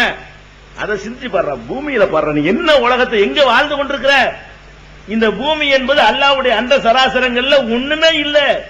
சூரியனோட ஒப்பிட்டால், இதர கோள்களோட ஒப்பிட்டால், வேற வேற கேலக்சிகளோட ஒப்பிட்டு பார்த்தீங்கன்னு சொன்னா, ஒரு இமயமலைக்கு முன்னாடி ஒரு கடுகு லட்சம் துண்டு போட்டு பக்கத்துல வச்சா எவ்வளவு சைஸோ அவ்வளவு சைஸா நீ வாழ்கிற பூமி. அதுக்கு மேல பிரம்மாண்டமான கோள்கள் எல்லாம் பிரம்மாண்டமான சக்திகளோட உலகத்தில் இயங்கிட்டு, அற்பத்திலும் அற்பமான ஒரு கோள் இது, சின்ன ஒரு கோள். இதுல வாழ்ந்து கொண்டிருக்கிறவன் அந்த பிரம்மாண்டங்களை சிந்திச்சு பார்க்கணும். சூரியன் எத்தனை மடங்கு சூரியன், எவ்வளவு பிரம்மாண்டமானது. செவ்வாய், சுக்கிரன், வியாழன், இது போன்ற கோள்களை எல்லாம் அல்லாஹ் படைச்சு வச்சுக்கிறான. அவற்றை பற்றி ஆராய்ச்சி செஞ்சு பார்த்தான்னு சொன்னா, இதெல்லாம் இப்படி தானா உண்டாகும். அந்த சைஸை மட்டும் நீ பார்க்க கூடாது, அதனுடைய இயக்கம், அதனுடைய சுழற்சி, அதனுடைய வேகம் எல்லாமே ஒரு நிர்ணயப்பட்டு நடக்குதா இல்லையா? ஒரு 15 நாளைக்கு முன்னாடி, போன மாசம் 12ஆம் தேதியா 10ஆம் தேதியா புதன் சூரியனை கடந்துச்ச, 10ஆம் தேதியா 8ஆம் தேதி, போன 8ஆம் தேதி என்று புதன்கிற அந்த புதன் கோளை, சூரியன்கிற கோளை புதன்கிற கிரகம் கடக்குது. எப்படி கடக்குது? நேரடியாக பார்க்க கூடாது, பிம்பத்தை விழ வச்சு அதை காட்டுறான். சென்னையில பிர்லா கோளரங்கத்தில் காட்டினா, டெல்லியில ஜவஹர்லால் நேரு பல்கலைக்கழகத்தில் காட்டினா, பார்க்க முடியாதவர்கள் டிவியில் எடுத்து அதை உங்களுக்கு காட்டினா, எப்படி காட்டுறான்? என் அளவுக்கு சூரியன் இருந்தா புதனுடைய சைஸ் எவ்வளவு காட்டுறான்னு சொன்னா, ஒரு கொசு அளவு காட்டுறான். என் அளவுக்கு சூரியன் இருந்தா, என்னுடைய சைஸுக்கு சூரியனை வச்சுக்கிறீங்க, அந்த புதனுடைய சைஸ் எவ்வளவு காட்டுறான்னா, ஒரு கொசு இப்படி பறந்து போனா எவ்வளவு, அவ்வளவுதான். இவ்வளவு சின்ன ஒரு கொசுவா இருக்கிற அந்த புதன் கிரகம் பூமிக்கும் அதுக்கு நமக்கு சூரியனுக்கு நடுவுல குறுக்கிட்டு சூரியனை கடந்து போகுது. அதை சொல்றான். இது 6:45 கடக்க ஆரம்பிக்கும், 11:30 வரைக்கும் அது நீடிக்கும், 11:30 கடந்து முடிஞ்சிடும் சொல்றான். இது எப்படி சொன்னாங்க? எப்படி மனுஷன் சொன்னா? புதன்கிற ஒரு கிரகம் வரப்போகுது, சின்ன, அவ்வளவு சின்னது, அவ்வளவு சின்ன ஒரு கிரகம் இந்த சூரியனுக்கு பக்கத்துல வரப்போகுது என்பதை மனுஷன் எப்படி சொன்னா? அவ்வளவு சிஸ்டமேட்டிக்கா இயங்குறதுனால சொன்னான். எதனால சொல்றான்? அந்த புதனுக்குன்னு ஒரு வேகம் இருக்கிறது, அந்த வேகத்தை அது மீறியதே கிடையாது. அதுக்குன்னு ஒரு பாதை இருக்கிறது, அந்த பாதையிலிருந்து அதை தடம் புரண்டதே கிடையாது. அதனாலதான் அந்த வேகத்தையும் போற திசையையும் கணக்கு பண்ணி இந்த வேகத்துல போனா இத கடக்க இவ்வளவு நேரம் தான் ஆகுன்னு மதிப்பீடு பண்ணிதான் மனுஷன் சொல்றான். இவன் கண்டுபிடிச்சுதான் சொல்றானே தவிர அது அமைச்சது யாரு? உன்னால கண்டுபிடிக்க முடியுதுன்னு சொன்னா அவ்வளவு சிஸ்டமேட்டிக்கா அதை அமைச்சு வச்சிருக்காங்க. ஒருத்தன் இருக்கிறாங்க, ஒருத்தன் இருந்து பண்றான், அவ்வளவு சீரா நடக்கிறது. ஒரு ஆள் வண்டி ஓட்டுறாரு, ஒரு டிரைவர் வண்டி ஓட்டும் போது 120 விடுறாரு வண்டியை, 120 கிலோமீட்டர் வேகத்துல வண்டி எடுக்கிறாரு. கொஞ்ச நேரத்தில் 40க்கு வர்றாரு, 120 போறாரு, திடீர்னு 40க்கு வர்றாரு, திடீர்னு 80க்கு போறாரு, திடீர்னு 20க்கு வர்றாரு, திடீர்னு ஃபர்ஸ்ட் கியர்ல போட்டு உருட்டுறாரு, 5ல போறாரு, மற திடீர்னு 40க்கு போறாரு, இப்படி போய் திடீர்னு 100க்கு போறாரு. இவரு எவ்வளவு நேரத்தில் போய் ஒரு 200 கிலோமீட்டர் அடைவார்னு உங்களுக்கு சொல்ல இயலுமா? ஒரு சீரா போனான்னு சொன்னா 100ல போறான்னு வைங்களேன், 2 மணி நேரத்தில் போயிடுவான். 200 கிலோமீட்டர் தூரத்துக்கு நம்ம போக வேண்டி இருக்குது, வண்டி 100லயே போகுது. இங்க உட்கார்ந்துகிட்டு சொல்லலாம், கரெக்டா 120 நிமிஷம் நடக்கும் போது இவன் வண்டி அந்த ஊர்ல நிக்கும் சொல்லலாமா இல்லையா? எப்ப சொல்லலாம்? 100 விட இங்கிட்ட இறங்காது அங்கிட்ட இறங்காது, அப்படி பறக்குதுன்னு சொன்னால் நீங்க கணிச்சு சொல்லுவீங்க, கரெக்டா போய் நிக்கும். 40ல போனான்னு சொன்னா 5 மணி நேரத்தில் போய் அந்த ஊரை அடைவான்னு சொல்லலாம், 200 கிலோமீட்டர். இப்படி போனா சொல்ல இயலுமா? 40லயும் 30லயும் 60லயும் 100லயும் 120லயும் போனான்னு சொன்னா அவனுக்கே சொல்ல இயல. அடுத்தவன் சொல்ற கிடக்கட்டும் ஓட்டுறான அவனுக்கே சொல்ல இயல நம்ம எத்தனை மணிக்கு போய் சேருவோம். அப்ப அல்லாஹ்வுடைய படைப்பு எப்படி இருக்குன்னு கேட்டா, இந்த பொட்டல் புதூர்ல இன்றைக்கு சூரியன் எத்தனை மணிக்கு மறையும் என்பதை 25 வருஷத்துக்கு முந்தி சொல்ல இயலும். ஒரு 200 வருஷத்துக்கு பின்னாடி ஒரு ஜனவரி மாசம் ஒரு 10ஆம் தேதி சூரியன் எத்தனை மணிக்கு பொட்டல் புதூர்ல மறையும், கடையநல்லூர்ல எத்தனை மணிக்கு மறையும், மேலப்பாளையத்தில் எத்தனை மணிக்கு மறையும் என்று இப்ப சொல்ல இயலும். கிபி 2000க்கு மேல வாழ்ந்துட்டு இருக்கோம்ல, கிபி 4000 ஒன்று எடுத்துக்கிறோமே, அப்போ ஒரு தேதியை சொன்னீங்கன்னா இந்த சூரியன் பொட்டல் புதூரில் எத்தனை மணிக்கு மறையும் என்று சொல்ல முடியும். ஏன் சொல்ல முடியும்? ஏன் சொல்ல முடியுது? அதுக்கு கொடுக்கப்பட்ட அந்த பாதை, அந்த ஒழுங்கு, அந்த சிஸ்டம், அந்த திட்டம், அந்த வழி, அந்த வேகம் எதையும் அது மீறுவதில்லை. அப்படி போறதுல கண்டுபிடிச்சிடும். நம்ம ஒரே மாதிரி அந்த சொல்லி வச்ச மாதிரி போறதுனால நம்மால் கண்டுபிடிச்சு சொல்ல முடியுது. இந்த இடத்துல வரும்போது இத்தனை மணிக்கு தான் அது மறைய முடியும். அதனுடைய வேகம் அவ்வளவு வகைப்படுத்தப்பட்டிருக்குங்கிற அளவுல அல்லாஹ் படைச்சு. இதை சிந்திக்கணும் ஒருத்தன். ஆஹா, இப்படி எல்லாம் ஒண்ணு நடக்குதுன்னு சொன்னா கண்டிப்பா இது இறைவன் ஒருத்தன் இருந்துதான் செய்யணும். இப்படி சிந்திக்க சொல்றான் அல்லாஹ். இந்த மைக் இருக்குது, நான் உங்கள்ட்ட சொல்றேன், இந்த மைக் இருக்கு தெரியுமா? இது எப்படி வந்து தெரியுமா? பூமியிலிருந்து கொஞ்சம் இரும்பு வந்து தானாக இரும்பு வந்து அப்படி தன்னால உருண்டது, உருண்டு அதுவாக அப்படி சேஃபாக ஆனது, அதுவாக தனக்கு ஸ்டாண்டை அமைத்துக் கொண்டது, அதுவாக அது மேல இருக்கிற அந்த பிளாட்ஃபார்மையும் போட்டுக் கொண்டது, அதுவாக இந்த ஸ்டேஜில் ஏறி உட்கார்ந்தது, அதுவாக ஒரு அது அந்த மெக்கானிசத்தை எல்லாம் ஏற்படுத்திக் கொண்டது, அதுவாக ஒளியை பெருக்குகிறது சொன்னா மர கலந்துச்சுன்னு சொல்லுவீங்க. எனக்கு சொல்லுவீங்களா இல்லையா? ஒரு சாதாரண ஒரு மைக்கு அதுவா உருவாக முடியல, அதுவா இவ்வளவு வரல, எவனோ ஒருத்தன் செய்யணும் நினைக்கிறீங்க. பெரிய தொழில்நுட்பம் இதுல கிடையாது. சூரியன், சந்திரன், சுக்கிரன், வியாழன், செவ்வாய், இந்த விண்கோள்கள், நட்சத்திரங்கள், கேலக்சிகள், அண்டவெளிகள், பால்வெளிகள்லாம் யோசிச்சு பாத்தீங்கன்னா இதெல்லாம் ஒண்ணுமே கிடையாது. இந்த அற்பத்திலும் அற்பமான ஒரு பொருள் அதுவா உண்டானுச்சுன்னு சொன்னா உனக்கு ஏத்துக்கிற முடியல. ஒருத்தன் உண்டாக்கி இருக்கணும்னு ஒத்துக்கிறீங்க. அந்த உண்டாக்கி இருக்கிறவங்க யாருன்னு ஒத்துக்கிறீங்க? பொட்டல் புதூர் தர்காவில் பிச்சை எடுக்கிற ஒருத்தனை கூட்டிட்டு வந்து இவன் தான் உண்டாக்குனா ஏத்துக்கிறீங்களா? இதை இவன் உண்டாக்கி இருக்கலாம் சொல்லுவீங்க. இது ஒருத்தன் உண்டாக்கி இருக்கணும்னு தெரியுது. இதை உண்டாக்கணும் லேசப்பட்ட ஆளா இருக்க மாட்டான், பயங்கரமான ஆளா இருக்கும். மூளை அப்படிதான் நினைப்பீங்களே தவிர 1ஆம் கிளாஸ்ல 7 வருஷம் படிச்சவன் உண்டாக்கி இருப்பான் நம்புவீங்களா? நம்ப மாட்டீங்க. அப்ப என்னடா இவ்வளவு பெரிய பிரம்மாண்டமான ஒரு விஷயம் சிஸ்டமேட்டிக்கா திட்டமிட்டு இதுக்கெல்லாம் ஒரு கொஞ்ச நாளைக்கு சார்ஜ் போட்டதான் வேலை செய்யும். பவர் இல்லாட்டி வேலை செய்யாது. அது அதுவாவே பவரை உண்டாக்கிக்கிட்டு சுத்துது. அதுக்கு டீசல் யார் போடுறா? பூமி சுத்துது, செவ்வாய் சுத்துது, சுக்கிரன் சுத்துது, வியாழன் சுத்துது, சூரியன் தனக்குரிய நெருப்பை தானே உண்டாக்கி கொள்கிறது. அதுக்கு எரிபொருள் யார் விரவு கொண்டு கொட்டுறா? இந்த பூமி சுத்துவதற்கு 1000 கிலோமீட்டர் வேகத்தில் சுழல்வதற்குரிய எரிபொருள் நிரப்புறவன் யாரு? ஒரு எரிபொருள் இல்ல, ஒரு பேட்டரி இல்ல, ஒரு சார்ஜ் இல்ல, அதுவாகவே தனக்குரிய சக்திகளை எடுத்துக்கொண்டு தானாகவே செய்து கொண்டிருக்குன்னா இது என்ன தன்னால வந்திருக்குமா? ஒருத்தன் உண்டாக்கி இருப்பானா? உண்டாக்கணும் லேசப்பட்டவனா இருப்பானா? பயங்கரமான சரியான ஆளா இருப்பான். அப்படி அவன் அந்த சரியான ஆளுக்கு பேர் தான் அல்ல. சரியான ஆளா இருப்பாங்கிறீங்கல்ல, அவனுக்கு பேர் தான் அல்ல, அவன் தான் இறைவன். அப்ப இப்படி ஒரு அதிசயங்களை அல்ல இப்படிதான் சிந்திக்க சொன்னான். நீ நல்லா இல்லைன்னு இருக்கிற ஒரு இடத்துல தூரத்துல புகை இது பயங்கரமா புகையா இருக்குது. இங்க இருந்து பார்த்துட்டு அந்த கிராமத்துல தீப்பிடிச்சி எரியும் நம்ம சொல்லுவோம். நீ பாத்தியா தீப்பிடிச்சது கண்ணால பாத்தியா? புகை இருக்குதுல, புகை இருந்தா நெருப்பு இருந்தா புகையும் அப்படின்னு நம்ம சொல்றோம். நெருப்பு நம்ம பார்க்கல, புகையை பார்க்கிறோமா இல்லையா? புகையை பார்த்து என்ன நினைக்கிறோம்? இந்த நெருப்புங்கிறான். ஒருத்தன் சொல்றான், அடே பகுத்தறிவு உனக்கு இருக்காடா, நெருப்பு நீ பாத்தியாடா? யாரா பார்த்தா? புகை தானடா தெரியுது. இப்படின்னு சொன்னா எப்படி இருக்கோ இதுக்கு பேர் தான் பகுத்தறிவாதம். என்னென்ன அதிசயங்களை ஒரு மனிதன் இருக்கிறான், அவனுக்குள்ள என்னென்ன செட்டிங் எல்லாம் படைச்சிருக்கான்னு யோசிச்சு பாத்தீங்களா? ஒரு மனுஷன் இருக்கிறான், உன்னை அப்படி எல்லாம் சொல்லி காட்டுறான். இந்த பூமியில ஏராளமான சான்றுகள் விரவி கிடக்கின்றன, உங்களுக்குள்ளேயும் சான்றுகள் இருக்கின்றன, சிந்திக்க மாட்டீர்களா என்று அல்லாஹ் கேட்கிறான். நம்ம கருவறையிலுக்குள்ள ஒரு சின்ன ஒரு பொருளாக திணிக்கப்பட்டோம். சின்ன பொருள் தான், அந்த பொருளை காட்டவனா இயலாது. அதெல்லாம் பெரிய மைக்ரோஸ்கோப் வச்சா தான் தெரிகிற அளவுக்கு சின்ன சைஸ். அந்த சைஸ்ல தான் நம்ம எல்லாரும் கருவறைக்குள் திணிக்கப்பட்டோம், கருவறையில கொண்டு வைக்கப்பட்டோம். இப்படி வைக்கப்பட்ட நாம் நமக்கு தேவையான வளர்ச்சிகளையும் உணவுகளையும் பெறுவதற்காக வேண்டி எவ்வளவு செட்டிங்குகள் அல்லாஹ் வந்து படைச்சு வச்சிருக்கான யோசிச்சு பாத்தியா? உள்ள இருந்ததற்கான ஏற்பாடு, வாய் வழியா அந்த அசிங்கத்தை எல்லாம் சாப்பிட இயலாதுங்கிறதுக்காக வேண்டி கனெக்ஷன் தொப்புள் வழியா விட்டு தேவையான சரக்குலாம் எங்க போவேன் தொப்புள் அப்ப வெளியே வந்தா வெட்டுவாங்க. அது வரைக்கும் அதான். இது வழியா ஒண்ணு போவாது. இது வழியா போனா அதுல செத்து போயிருவாங்க கிணறி. அதுக்காக அல்லாஹ் என்ன பண்றான்? வளரவும் செய்யணும், விஷயத்தையும் கொடுக்கவும் செய்யணும். அதனால அவனுக்கு இடைஞ்சல் வந்துடக்கூடாதுங்கிறதுக்காக வேண்டி அதுக்குள்ள ஒரு செட்டிங். வளரக்கூடிய நேரத்தில் அப்படியே ஒரு அதிசயத்துல அதிசயம்ங்க. நம்ம உடம்பு பாடி இருக்கு பாருங்க, இந்த பாடி எல்லாம் எப்படி படைச்சிருக்கான்னு சொன்னா ஒரு அந்நிய பொருளை நம்ம பாடி ஏத்துக்கிறாரு. நம்ம கண்ணுல ஒரு தூசி விழுதுன்னு வைங்களேன், அது வெளியேற்றாத வரைக்கும் அந்த கண்ணு ஓயாது. வெளி சாமா எதையும் உடம்பு ஏத்துக்கிறாதுங்க. உள்ள கள்ளி போடுறீங்க, திங்கிறீங்க பிரியாணி, அது ஏத்துக்கிறாரு. தள்ளித்தான் மறுவேளை பார்க்கும், தள்ளாட்டி பெரிய டேஞ்சர். அப்ப வெளி சாமா எதையுமே ஒரு உடம்பு ஏத்துக்கிறாரு. அல்லாஹ் படைச்ச உடம்புடைய இயற்கை என்னன்னு கேட்டா வெளிப்பொருள் எதையும் ஏற்றுக்கொள்ளாது, வெளியேற்றுவதற்கு முயற்சி செய்து கொண்டே இருக்கும்.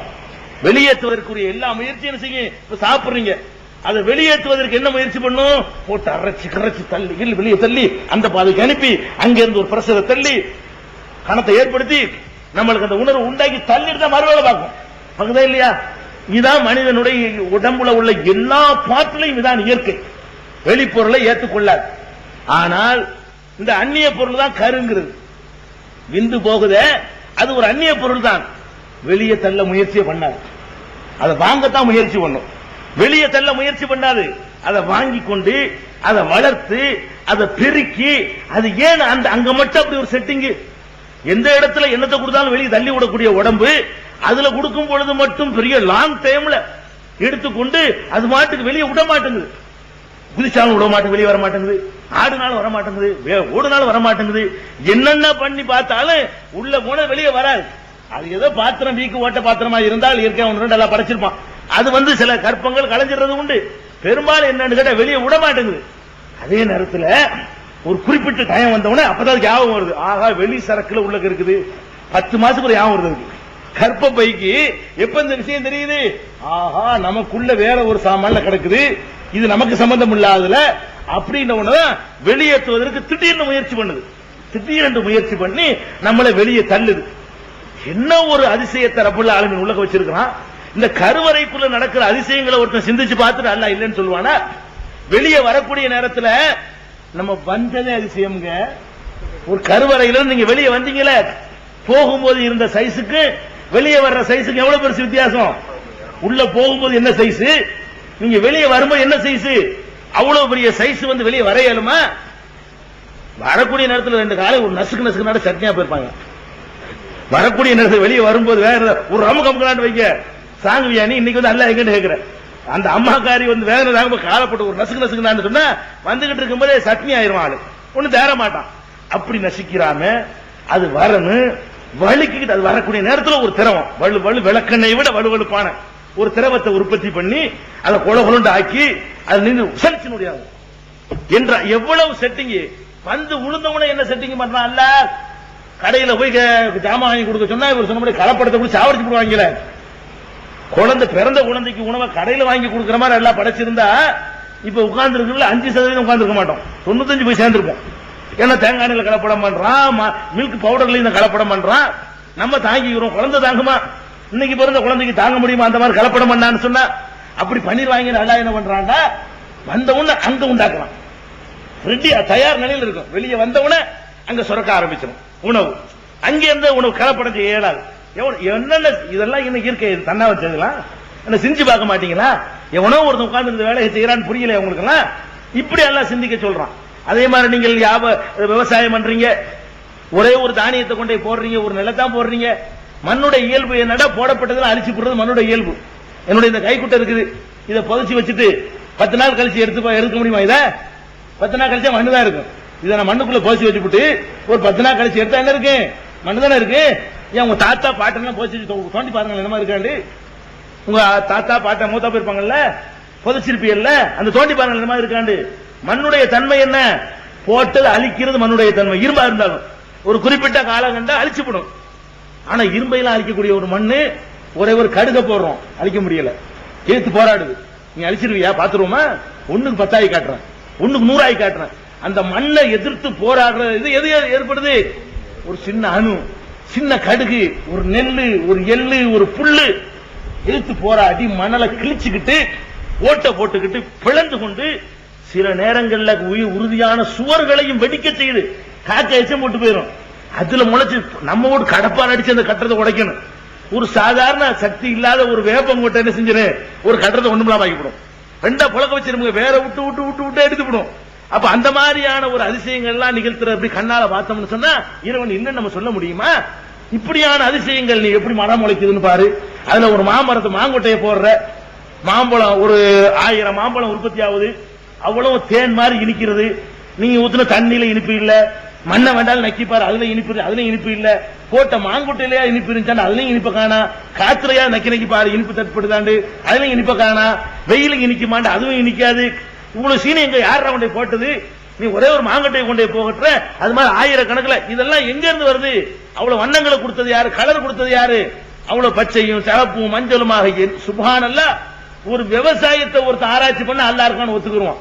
ஒருத்தன் வானியலை போய் ஆராய்ச்சி பண்ணான்னு சொன்னா அவன் அல்லா இருக்கான்னு ஒத்துக்குருவான். அது நீ எப்படி பிறந்தான்னு கருவறையில போய் ஒருத்தன் உட்கார்ந்து ஆராய்ச்சி பண்ணான்னு சொன்னா சரியான முறையில பண்ணா கண்டிப்பா இது நமக்கு மிஞ்சின ஒண்ணு இருக்குது என்று புரிந்து கொள்ளுற அளவுக்கு அல்லாஹ் ஏராளமான சான்றுகளை வைத்திருந்தா கூட புடிவாதமாக அல்லாஹ் இல்லைங்கிறான். இன்னும் சொல்ல போனா இது மாதிரி அதிசயங்கள் இல்ல. இதெல்லாம் நீங்க நான் தொட்டுத்தான் காட்டுகிறேன். இறைவன் இருக்கிறான் என்பது மட்டுமே தலைப்பாய் இருந்தா அதையே விழாவாரியா பேசலாம். நான் இறைவனை பற்றி உள்ள அம்புட்டு தப்பையும் சொல்ல வேண்டி இருக்கிறது. அதனால இதுல இருந்து நீ டெவலப் பண்ணி கொண்டு போய்க்கொள்ளலாம். அது மாதிரி இன்னொரு விஷயத்தை நீங்க எடுத்து பாருங்களேன். நம்ம கண்ணு முன்னாடி நடக்கிற அதிசயத்தை எடுத்து பாருங்களேன். உலகத்தில் வலிமையான பிராணி எதுங்க? எது? யானை கிடையாது, புலி. விளங்குதா? காட்டு ராஜா எது? சிங்கம் கிடையாது. நீங்க வர புலிலாம் ஒரு தரத்துல சிங்கம்லாம் காலியா போயிடும். உலகத்தில் வலிமையான பிராணி எதுன்னு கேட்டா புலிதான் வலிமையான பிராணி. சக்தியில வலிமையில 100 சிங்கத்தை அதுக்கு புரட்ட முடியும். யானையெல்லாம் கிட்ட நிக்க முடியாது. தவறுதலாக சிங்கம் வந்து சிங்கம் ஒன்னா நம்பர் சோம்பேறி, சிங்கம் வந்து காட்டு ராஜான்னு சொல்லி தப்பா சொல்லி வச்சுட்டு போயிட்டாங்க. உண்மையை சிங்கத்துக்கு ஓடவே முடியாது. நம்ம ஓடணும்னா விரட்டிட்டு வந்து பிடிக்க இயலாது. புலிதான் பாஞ்சு எங்க வேணாலும் பிடிச்சு போடும். அப்ப உலகத்திலேயே ரொம்ப வலிமை மிக்க எந்த எதிரியாலும் கொல்லப்பட முடியாத எந்த பிராணியும் புலியை கொல்ல முடியாதுங்க. அவ்வளவு பெரிய வலிமை உள்ள பிராணி எதுங்க? புலி. இப்ப அந்த புலிக்கு இரையாகக்கூடிய பிராணி எதுங்க? நம்ம வைக்கிற ஆடு மாடு மானு இதெல்லாம் என்னது? அந்த புலிகளால் வேட்டையாடப்படக்கூடிய பிராணிகள். இப்ப நம்ம பகுத்தறிவை கொண்டு சிந்திச்சு பார்த்தோம்னு சொன்னா எந்த இனம் உலகத்தில் அதிகமா இருக்கணும்? எந்த இனத்தை அழிக்க முடியாதோ, எந்த இனத்தை கொல்ல முடியாதோ, எந்த இனத்தை நெருங்க முடியாதோ அந்த இனம் தான் உலகத்தில் என்ன இருக்குன்னு ஜாஸ்தியா இருக்கணும். ஏன்னா புலியை வந்து எந்த மிருகம் அழிக்க இயலாது, யாரும் எடுத்து பிரியாணி போட்டு திங்க இயலாது, ஏன்னா குருமா போட இயலாது, 65 எல்லாம் போட இயலாது. புலி 65 போட முடியுமா? போட முடியாது. அப்ப அந்த மாதிரி எல்லாம் இருக்கக்கூடிய ஒரு பிராணிக்கு வந்து அழிவு கம்மி, கொல்லப்படுவது அழிக்கப்படுவது கம்மி. ஆடு ஒரு நாளைக்கு இருக்கலாம் 1000 கணக்குல அறுத்தறுத்துக்கிட்டே இருக்கிறோம். நம்ம வாட்டுக்கு என்ன செய்யறோம்? அது ஒரு பக்கம், மிருகங்கள் ஒரு பக்கம் திங்குது. நம்ம ஓட்டு அறுத்து சாப்பிட்டு இருக்கிறோம். நல்லது கெட்டது இந்து முஸ்லீம் அம்புட்டு பேரும் சாப்பிடுறான். ஒரு நாளைக்கு லட்சக்கணக்கான ஆடுகள் கொல்லப்படுகிறது. விசேஷமான நாட்கள்ல கோடிக்கணக்கான ஆடுகள் கொல்லப்படுகிறது. அப்படி கொல்லப்படக்கூடிய ஆடுகளை மந்தை மந்தையாக நீங்கள் பார்க்க, நாங்க வரும்போது 8 மந்தை பார்த்தோம். 200 300 ஓடிட்டு போறாங்க. அங்க இருந்து வர்றதுக்கு இடையில 8 மந்தையை பார்த்தோம். அதே நேரத்தில் புலி மந்தையை உங்களால காட்ட முடியுமா? உலகத்தில் புலிகளுடைய எண்ணிக்கை 3 டிஜிட்டுக்குள்ளதான் இருக்குது. 3 டிஜிட் தாண்டவில்லை. 100க்குள்ள வந்துருச்சு. இப்ப அவ்வளவு குறைஞ்சு போச்சு. உலகத்துல புலி எண்ணிக்கை எத்தனைன்னா அங்க ஒரு 2, இங்க ஒரு 3, அங்க ஒரு 4. புலியை பாதுகாக்கிறதுக்கு மனுஷன் நடவடிக்கை இருக்கிறான். அது தன்னை பாதுகாக்கிற அளவுக்கு ஆற்றல கொடுத்திருக்கான். இங்கதான் நம்ம யோசிக்கிறோம், நிறைய திங்கிறது அழியணும், அது ஜாஸ்தியா இருக்குது, அதிகமா அழிக்கப்படாது ரொம்ப இருக்கணும், அது எண்ணிக்கையை காணா, காப்பாற்ற வேண்டி இருக்கிறது. டினோசாருங்கிறான், அது பயங்கரமான பிராணிகளை காண, உலகத்திலே காணா. யாரும் அழிக்க முடியாத ஒரு பறவையா இருந்துச்சு, அதை எண்ணிக்கையை காணா. அறுத்து திங்கிறான், முயல்ல இருந்து மானுல இருந்து எல்லாம் திங்கிறான். அது தாறுமாறா கிடைக்கிறது. இதெல்லாம் இறைவன் ஒருத்தர் இருந்து வேணுமோ டெக்னிக்க மாத்திரான்னு அர்த்தம். எது அழிக்க அந்த அறிவு பதில் சொல்லுவோம், அறிவுபூர்வம் எனக்கு பதில் சொல்லும். அது மட்டும் ஏன் ஜாஸ்தியா இருக்கிறது? எப்படி அந்த ஆடு செம்மறி ஆடு மட்டும் இவ்வளவு இருக்குது, ஒரு புலி எதுக்கு அவ்வளவு இல்ல? அப்ப இறைவன் ஒருத்தன் இருந்து கொண்டு எதை பெருக வேண்டும் என்று நினைக்கிறானோ அதை செஞ்சுக்கிட்டு இருக்கிறான். இதுக்கு மேல இறைவன் இருக்காங்க, என்ன ஆதாரம் வேணுங்கிறீங்க? இப்படியான அதிசயங்களை கண்ணுக்கு முன்னாடி பார்க்கிறோம். அதே மாதிரியான இப்படி அறிவுக்கு புலப்படாத பல சமாச்சாரங்கள் உலகம் முழுவதும் பரவி கிடக்கின்றன. இப்படியான சான்றுகளை எல்லாம் எடுத்து வைத்து இறைவன் இருக்கிறான் என்பதை புரிந்து கொள்ளணும். இது நம்ம சமுதாயத்துக்கு ஜாஸ்தியா சொல்லப்பட வேண்டிய தேவை இல்லை.